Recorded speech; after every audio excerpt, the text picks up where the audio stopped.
سب سے پہلے کہ قربانی تقرب اللہ کے لیے کوئی چیز اللہ کے راستے میں خرچ کر دینا، فقط اس کی خوشی چاہتے ہوئے کہ مجھ سے میرا خدا راضی ہو جائے۔ اگر مال خرچ کریں گے تو یہ مال کی قربانی ہوگی، اگر وقت خرچ کیا تو یہ خرچ کی قربانی ہوگی، جانور قربان کیا تو یہ جانور کی قربانی کہلائے گی۔ یعنی اپنی ملکیت سے وہ چیز نکال دیں اور خالصتاً وہ اللہ کی رضا کے لیے ہو جائے، اس کو کیا کہتے ہیں؟ قربانی۔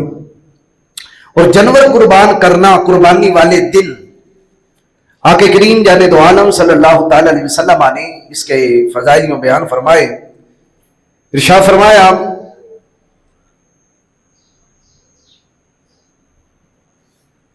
کہ قربانی والے دن قربانی کے علاوہ کوئی اور چیز خرچ کرنا، خواہ وہ پیسہ ہو، یہ سونا ہو، چاندی ہو، خواہ وہ پہاڑ ہی سونے کا دے دیا جائے، لیکن جانور نہیں ذبح کیا، فرمایا کوئی بھی نیکی اس جانور کی قربانی کا اجر نہیں پا سکتی۔ قربانی والے دن سب سے محبوب ترین جو عمل ہے وہ جانور قربان کرنا ہے۔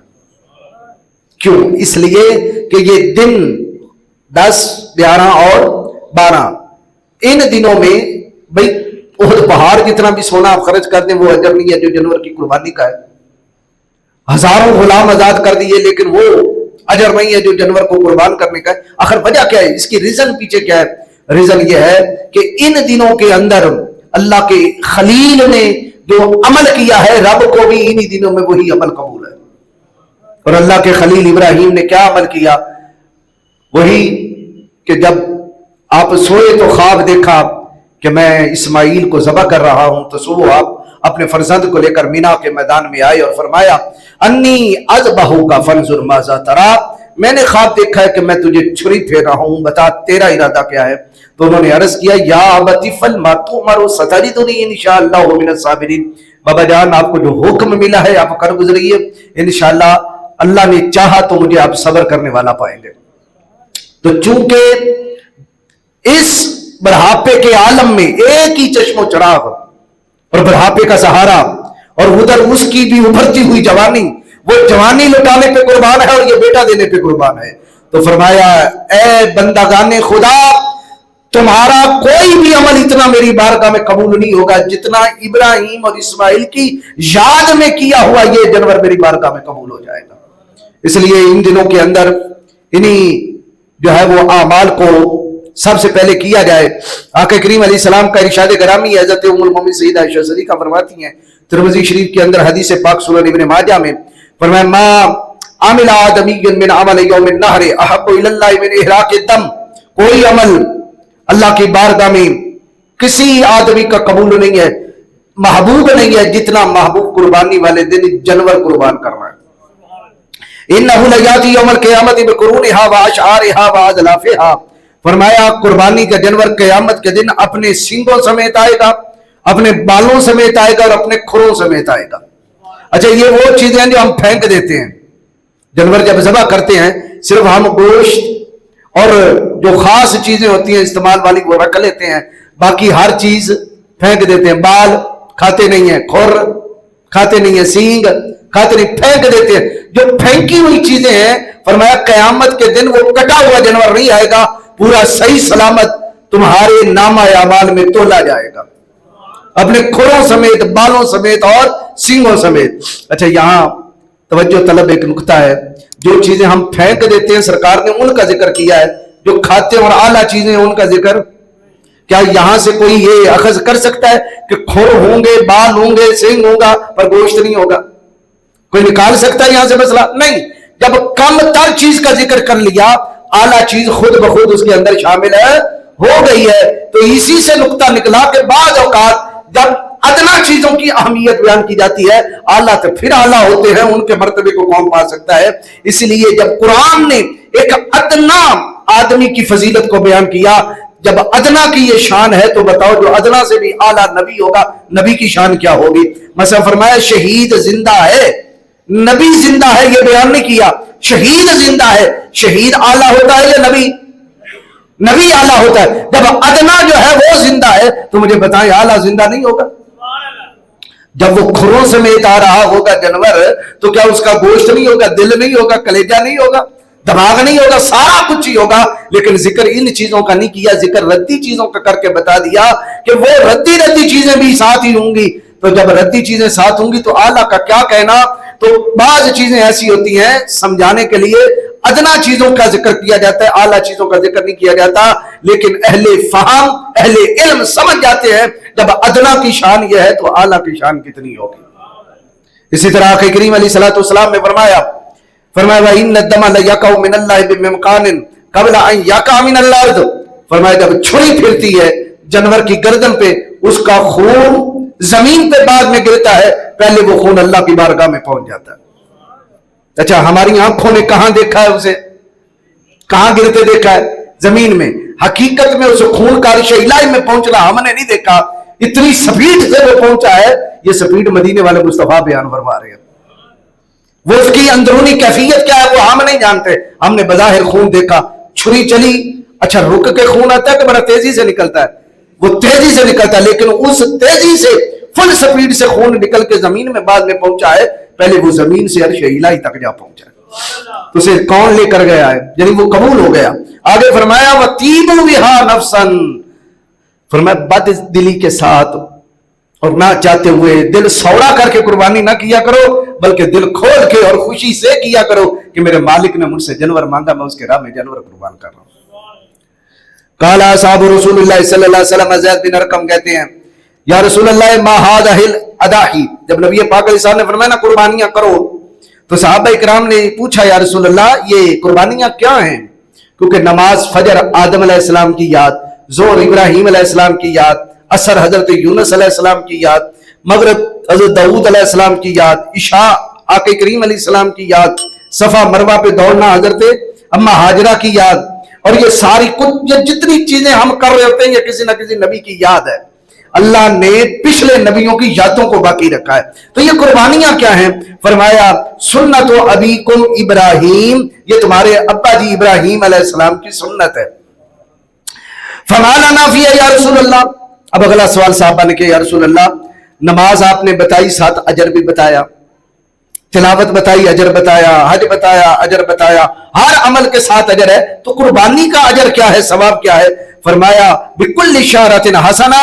فرمایا قربانی کے جانور کے ایک ایک بال پہ اللہ ایک ایک نیکی عطا فرمائے گا، ایک ایک نیکی. آگے فرمایا قالو فالصوف. یا رسول اللہ یہ جو اون ہوتی ہے بھیڑ کی، اس کا کیا مسئلہ ہے؟ فرمایا بکل شعرۃ من الصوف حسنہ. بھیڑ کی اون کے بھی ایک ایک بال پہ اللہ اس کے مالک کو ایک ایک نیکی عطا فرما دیتا ہے. تیسری حدیث پاک حضرت امام حسن المجتبی شہزادہ رسول نواسہ رسول آپ بیان کرتے ہیں، المعجم الکبیر امام طبرانی اس کو لائے، مجمع الزوائد کے اندر علامہ حسنی نے اس کو بیان کیا کہ حضرت امام حسن المجتبی کہتے ہیں میں نے اپنے نانا جان سے سنا کہ آقا کریم علیہ السلام نے فرمایا من ضحى طیبۃ بها نفسہ محتسبۃ. فرمایا کہ جس نے خوش دلی سے قربانی کی، دل سوڑا کر کے نہیں، یا اس لیے نہیں کی کہ میں چلے گوشت لے لوں، گوشت لینے کے لیے بھی قربانی نہ ہو، ناک کے لیے بھی قربانی نہ ہو کہ پتہ لگے جی چودھری صاحب نے بڑا اعلیٰ جانور کیا، یا اس لیے کہ آج کی نہیں کروں گا تو لوگ کیا کہیں گے کہ اس کے پاس اتنا پیسہ بھی نہیں ہے کہ یہ قربانی نہیں. قربانی کرتے وقت کس کی رضا کے لیے کرنی ہے؟ اللہ کے لیے. اور دل کے اندر بھی کیا ہو کہ اللہ کی طرف سے جو حکم ہے میں وہ ادا کر رہا ہوں. بڑی خوش دلی سے قربانی کرے، محتسباً ثواب کے لیے کرے، ناک رکھنے کے لیے نہیں. فرمایا لی اضحیتہ کانت لہ حجابا من النار. قیامت کے دن یہ قربانی کا جانور اس کے اور جہنم کے درمیان پردہ بن کے کھڑا ہو جائے گا. کون حجاب بن کے کھڑا ہوگا؟ کون؟ جانور. یعنی مشکل کشا تو بن گیا، جانور مشکل کشا بن جائے گا، وہ ہار بن جائے گا جہنم کے آگے. توجہ ہے بھائی؟ اس حدیث پر کسی کی جرح نہیں ہے کہ قیامت کے دن وہ جانور بچائے گا جو قربان کیا گیا ہے. میں نے کہا جانور تو وہی ہے، اس کے کھور ہیں، ہر چیز وہی ہے جس کے اوپر تم کبھی سوار ہوتے ہو، کبھی تم مارتے ہو، لیکن جب تم نے یہ کہہ دیا کہ یہ اب قربانی کے لیے ہے، اب اس کو مارنا بھی منع، اس پر سواری بھی منع، اس سے نفع اٹھانا بھی منع، بلکہ اس کا درجہ یہ بڑھ گیا قیامت کے دن جہنم کے آگے آر بن کے کھڑا ہو جائے گا۔ ارے جو جانور رب کے لیے وقف ہو جائے وہ تو اتنی شان والا ہو کہ رب العالمین فرمائے اس کی قدر کرو، عظمت کرو، تعظیم کرو، توقیر کرو، سواری نہ کرو، بے ادبی نہ کرو، اس کو گالی نہ دو۔ قیامت کے دن وہ اللہ کی طرف جو منسوب جانور ہوا ہے وہ تمہیں جہنم سے بچائے گا۔ جب جانور رب سے منسوب ہو جائے اس کی یہ شان ہے، تو جو بندہ ہی رب والا ہو جائے، جو دن رات اللہ اللہ کرنے والا ہو، بتاؤ اس ولی اللہ کی شان کیا ہو۔ یہ بات نسبت کی ہے، وہ جب تک جانور اپنا تھا بے توقیر تھا، لیکن جیسے ہی رب کا ہوا اب وہ توقیر والا ہو گیا، اب وہ شان والا ہو گیا۔ اب اس کو سجائیں، اس کو مہندی لگائیں، اس کو جناب والا کھلائیں پلائیں، اس کا خیال رکھیں، بیمار پڑ جائے تندرستی کے لیے کوشش کریں، اس کی قدر کریں۔ اور پھر جب آپ نے جانور کو ذبح کرنا ہے تو ذبح کرتے وقت کھنڈی چھری سے نہیں کرنا، تیز ترین چھری سے کرنا ہے۔ اور کس کے نام پہ کرنا ہے؟ اللہ کے نام پہ، بسم اللہ اللہ اکبر۔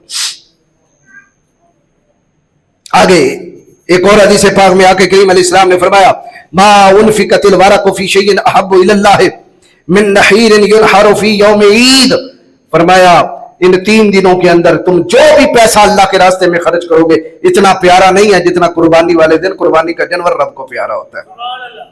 ایک حدیث پاک میں یہاں تک فرمایا نبی پاک علیہ السلام نے فرمایا اما ان لک باول قطرۃ تقطر من دمها مغفرۃ لكل ذنب، فرمایا جیسے ہی خون کا پہلا قطرہ گرتا ہے جانور کے مالک کے سارے گناہ معاف کر دیے جاتے ہیں۔ قطرہ اس کا گرنا ہے، خون اس کا گرنا ہے، لیکن اپنے مالک کو وہ دنیا میں پاک کر کے جا رہا ہے۔ تو یہ قربانی کن کی سنت ہے حضرت؟ بولیے بھائی، ابراہیم علیہ السلام کی سنت، اور یہ میں پچھلے جمعے میں واضح کر چکا ہوں۔ اور اس سنت کو باقی رکھا تاجدار کائنات جانے دو عالم صلی اللہ تعالی علیہ وسلم نے، اور نبی پاک علیہ السلام مسلسل 10 سال تک قربانیاں کرتے رہے، ہر سال حضور نے جانور ذبح فرمائے۔ اچھا، میں نے کچھ سوال لکھے ہیں کیونکہ سوال جواب ہو جائے تو پھر مسئلے یاد رہتے ہیں۔ پہلا سوال یہ ہے کہ شرعی طور پر قربانی کا حکم کیا ہے؟ یہ بات یاد رکھیں کہ قربانی کا حکم خود اللہ رب العالمین نے دیا۔ فرمایا بسم اللہ الرحمن الرحیم انا اعطیناک الکوثر فصل لربک وانحر، اے محبوب ہم نے آپ کو الکوثر عطا کیا، آپ اپنے رب کی نماز بھی پڑھیں اور قربانی بھی کریں۔ تو عید کی نماز بھی واجب ہے اور قربانی بھی واجب ہے۔ اسی طرح آقا کریم علیہ السلام نے ارشاد فرمایا کہ من کان لہ ساعۃ ولم یضحی فلا یقربن مصلانا، ابن ماجہ شریف کی حدیث پاک، فرمایا جس کو اللہ نے طاقت دی ہے، پیسہ دیا ہے، وسعت دی ہے، اس کے باوجود وہ قربانی نہ کرے، فرمایا وہ ہماری عیدگاہ کے قریب بھی نہ آئے، یعنی وہ نماز نہ پڑھے۔ جبکہ عید کی نماز کیا ہے؟ واجب ہے۔ عید کی نماز کیا ہے؟ واجب ہے۔ یعنی یہ عمل اس عید کی نماز سے بھی زیادہ اہم ہے کہ اگر یہ نہ کیا جائے تو واجب کے ترک کرنے کا حضور حکم دے رہے ہیں۔ اس کا مطلب ہے کہ قربانی عید کی نماز سے بھی زیادہ واجب ہے۔ دوسرا سوال، اگر وقت سے پہلے قربانی کر لی جائے تو کیا قربانی ہو جائے گی؟ وقت کیا ہے؟ 3 دن۔ کتنے دن؟ 10 سے لے کر 12، 10، 11 اور 12، یہ 3 دن اور 2 راتیں۔ 10 کا دن، پھر 10 اور 11 کی درمیانی رات، پھر 11واں کا دن، 11 اور 12 کی درمیانی رات، اور پھر 12واں دن غروب آفتاب سے پہلے یہ قربانی کا دن ہے۔ اگر اس سے پہلے قربانی کر لی، مثلا 9 کو، 8 کو، ذی الحج کو، 1-2 دن پہلے قربانی کر لی، جس طرح آج کل فیس بک میں یہ مسئلہ مشہور ہو چکا ہے کہ 2 دن بھی پہلے قربانی، اگر جانور بیمار ہو جائے تو کر لیں تو قربانی ہو جائے گی۔ یہ چھوٹے مرزا صاحب کا فتویٰ ہے، سبحان اللہ فرما لیں، یہ بھی وقت دیکھنا تھا۔ ہاں جی، جبکہ نبی پاک علیہ السلام نے ارشاد فرمایا، مسلم شریف کی حدیث پاک ہے، عید والے دن عید کی نماز سے پہلے، عید والے دن عید کی نماز سے پہلے ایک صحابی نے اپنا جانور ذبح کر لیا تھا، کیا عید والے دن نہیں لیکن عید کی نماز سے پہلے۔ تو نبی پاک علیہ السلام کو پتا چلا حضرت براء بن عازب سے کہ انہوں نے قربانی کر لی۔ حضور نے ارشاد فرمایا من ذبح قبل الصلاۃ فلیذبح شاۃ مکانہا، فرمایا جس نے عید کی نماز سے پہلے جانور ذبح کر لیا ہے وہ دوبارہ ذبح کرے، اس کی وہ قربانی نہیں ہوئی. تو اگر عید کی نماز سے آدھا گھنٹہ پہلے قربانی کی ہے تو وہ نہیں ہوئی, تو 2 دن پہلے کر لیے تو وہ ہو گئی ہے. بولیے بھائی, قربانی کے جانور کی عمر فکس ہے. برا بن اعظم نے عید کی نماز سے پہلے قربانی کر لی. جب قربانی کر لی تو حضور نے فرمایا من ذبح قبل الصلاۃ فلیذبح شاۃ مکانہا, جس نے نماز سے پہلے قربانی کی ہے اس کی جگہ وہ اور جانور ذبح کرے, اس کی وہ قربانی نہیں ہوئی. تو حضرت برا بن اعظم کہنے لگے یا رسول اللہ, اب تو میرے پاس کوئی بھی جانور نہیں ہے 1 سال کے برابر, 6 مہینے کا لیلا ہے, 6 مہینے کا لیلا ہے, آقا میرے لیے کیا حکم ہے؟ فرمایا تو لیلا کر لے, تیرے لیے لیلا بھی جائز ہے, صرف تیرے لیے, صرف ہے تیرے لیے. دمبے وغیرہ کا چھترے کا الگ حکم ہے, وہ لیلے کا الگ حکم ہے. تو فرمایا لم یکن ذبح فلیذبح علی اسم اللہ, اور جس نے ابھی تک قربانی نہیں کی, عید کی نماز پڑھی جا چکی ہے, اب وہ جا کے قربانی کرے. پتہ چلا عید والے دن عید کی نماز سے پہلے قربانی کرنے والے کی قربانی نہیں, چاہے جا کے 2 دن پہلے مرزا جی کے کہنے پہ آ کے اپنا جانور ذبح کر کے آپ اسے ناقابل قربانی نہ کریں, آپ ان کے فتوے کو نہ مانیں, رسول اللہ کے فتوے کو مانیں. اور اب وہ صفائیاں دے رہے ہیں, میرے کہنے کا مطلب یہ نہیں تھا, یہ نہیں تھا. بہرحال قربانی کس پر واجب ہے؟ اگلا سوال. قربانی واجب ہونے کی 6 شرطیں ہیں. نمبر 1 مسلمان ہو, کافر پہ قربانی واجب نہیں. نمبر 2 مقیم ہو, مسافر پہ قربانی واجب نہیں. نمبر 3 بالغ ہو, نابالغ بچے پہ قربانی نہیں ہے. نمبر 4 عاقل ہو, عقل والا ہو, پاگل مجنون دیوانے پر قربانی نہیں, کیونکہ وہ مکلف شریعت نہیں ہے. 5واں وہ آزاد ہو, غلام پر قربانی واجب نہیں ہے. ایک ہوتا ہے غلام جس کو خریدا گیا ہے باقاعدہ, ایک ہے ویسے ہی اسی تیرے غلام ہاں, تو آج کل ویسے ہی 57 اسلامی ممالک امریکہ کے غلام ہے, یہ اور غلامی ہے وہ اور غلامی ہے. تو غلام پر قربانی واجب نہیں, اس سے مراد ہے جو خریدا گیا ہے, جو منہ بولے غلام نہیں. یہ بھی مجھ سے مسئلہ پوچھا گیا جی اسی تو سارے امریکہ کے غلام ہے, سارے تو قربانی ہے کہ نہیں ہے؟ اچھا جی, یہ باقاعدہ مسئلہ آیا ہے. تو یہ بات یاد رکھیں, قرضہ لیا ہے گورنمنٹ نے, ریاست کے وزیروں نے لیا ہے, حساب بھی وہ دیں گے, ہم قیامت کے دن کوئی حساب کتاب نہیں دیں گے. جی فلاں فلاں بندے پہ 2-2 2.5 لاکھ روپیہ قرضہ ہے, پاکستان سارے مقروض ہے, کی کرے؟ کچھ بھی نہ کرے. آپ نے جو لیا, جو معاہدہ کیا, جو شرطیں کی ہے, آپ اسی کے پابند ہیں. باقی جو بادشاہ کر رہے ہیں قیامت کے دن وہ اپنے لین دین کے خود پابند ہوں گے. بات سمجھ آ رہی ہے؟ آگے 6ٹھی شرط یہ ہے کہ وہ بندہ مالک نصاب ہونا چاہیے. مالک نصاب, مالک نصاب کون ہوتا ہے؟ جس کے پاس یا تو اکیلا سونا ہو اور 7.5 تولے ہو. کتنے تولے؟ 7.5 تولے. یا پھر اس کے پاس چاندی ہے, یا تجارت ہے, بزنس کر رہا ہے, کاروبار کر رہا ہے, دکان اس کی کریانے کی ہے, میڈیسن کی ہے, کوئی بھی دکان ہے جہاں خرید و فروخت ہو رہی ہے, وہ مال لے کر رکھتا ہے, پھر وہاں سے بیچ دیتا ہے. یا اس کے علاوہ کوئی تجارت کرتا ہے, مثلا ضروری نہیں ہے کہ دکان پہ آن لائن تجارتیں ہو رہی ہیں, آن لائن بزنس ہو رہا ہے وغیرہ وغیرہ. اس کے علاوہ یا اس کے پاس پیسہ ہے, کرنسی, بزنس, چاندی, ان تینوں کا حکم یہ ہے کہ 52.5 تولے چاندی جتنی وہ رقم بن جائے, یا اس کے علاوہ اس کے پاس ایسا مال پڑا ہے جس کی ضرورت نہیں, ضرورت سے زائد مال پڑا ہے, ان سب کو اکٹھا کر کے ان کی قیمت لگا کے اگر وہ قیمت تقریباً 6 لاکھ کے برابر بن جاتی ہے تو اس بندے پہ قربانی واجب ہے.